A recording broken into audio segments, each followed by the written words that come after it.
One मंत्री बनने के बाद पहली बार इंदौर आए वन मंत्री विजय शाह ने वन विभाग के अधिकारियों के लिए बैठक ली। उनका कहना है कि यह समीक्षा बैठक न होकर एक परिचय बैठक कह सकते हैं। उस बैठक का उद्देश्य जंगल कटाई, जानवरों की सुरक्षा व्यवस्था और जनता के हित कल्याण के कार्य संबंधित चर्चा की जाएगी। वन मंत्री बनने के बाद पहली बार इंदौर आए वन मंत्री विजय शाह ने वन विभाग में अधिकारियों के लिए बैठक ली। उनका कहना है कि यह समीक्षा बैठक न होकर एक परिचय बैठक कर सकते हैं। उन्होंने बताया कि जल्द ही इंदौर के एक पूरे अफसर सहित सीसीएफ के साथ बड़वानी, खरगोन, खंडवा और इंदौर सहित सभी वन विभाग से जुड़े अधिकारियों की मीटिंग ली जाएगी। इस बैठक का उद्देश्य जंगल कटाई, जानवरों की सुरक्षा व्यवस्था और जनता हित कल्याण के कार्य संबंधित चर्चा की जाएगी। फिलहाल भोपाल में मुख्यमंत्री और अधिकारियों के साथ इसको लेकर विस्तार से बैठक की गई। बैठक में तय किया गया कि प्रत्येक सप्ताह में वन विभाग के अधिकारियों के साथ बैठक ली जाएगी और उसमें जो बातें सामने आएगी निश्चित ही उसका परिणाम अच्छा आएगा। वहीं नकली चोरों और अतिक्रमण को लेकर कहा कि फिलहाल मुझे केवल 2 दिन ही हुए हैं मंत्री बनने को, मुझे कुछ और समय दीजिए ताकि मैं सारी प्रक्रिया को समझ सकूं। साथ ही उन्होंने कहा कि मीडिया के माध्यम से मैं प्रदेश की जनता को आश्वस्त करता हूं कि हमारी सरकार नकली चोरों और अतिक्रमण करने वाले लोगों को सख्ती से निपटाएगी।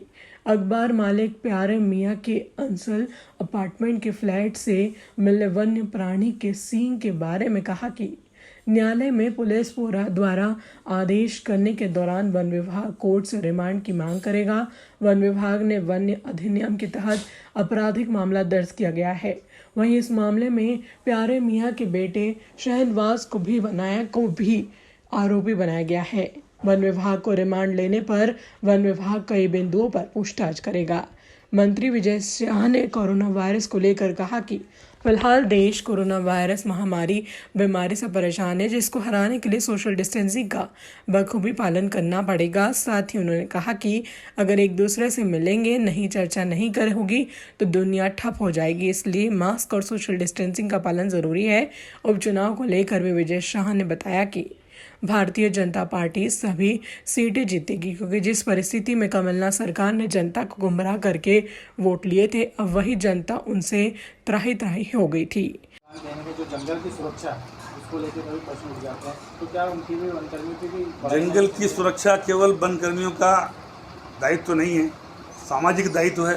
इतना बड़ा जंगल है, मध्य प्रदेश के लगभग 30% के आसपास जंगल है और उसमें जनता का सहयोग, संयुक्त वन प्रबंधन, जनता की भागीदारी और फॉरेस्ट में हम लोग करते हैं। उन वन समितियों को भी हम एक्टिव करेंगे। और रहा सवाल, पिछले बार भी बरसों से भर्ती नहीं हुई थी, मैंने 4000 भर्तियाँ करी थी, अभी भी आवश्यकता पड़ेगी तो, क्योंकि इस साल हम कुछ नहीं कर पाएंगे। आप सब जानते हैं कोरोना के चक्कर में बजट की बड़ी समस्या है, लेकिन कुछ न कुछ रास्ता निकाल करके अपराध, वन प्राणी की सुरक्षा और साथ साथ वन प्रबंधन, संयुक्त वन प्रबंधन और सारे दायित्व जो वन विभाग के अंतर्गत आते हैं, हम सब मिलकर उसका सामूहिक रूप से मिलकर के सामना करेंगे। सर, एक और प्रश्न, प्यारे मियां की जो गिरफ्तारी हुई उसमें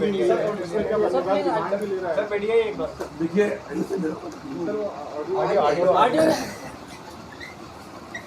कोई भी व्यक्ति अगर वन्य प्राणी की उसकी खालें या सींग कहीं मिलती हैं और वो जिनाइन कागज प्रस्तुत करने में असफल होता है समय सीमा में, तो हमारे वरिष्ठ अधिकारी जाकर के जो भी कानूनी कार्रवाई होगी वो जरूर करेंगे।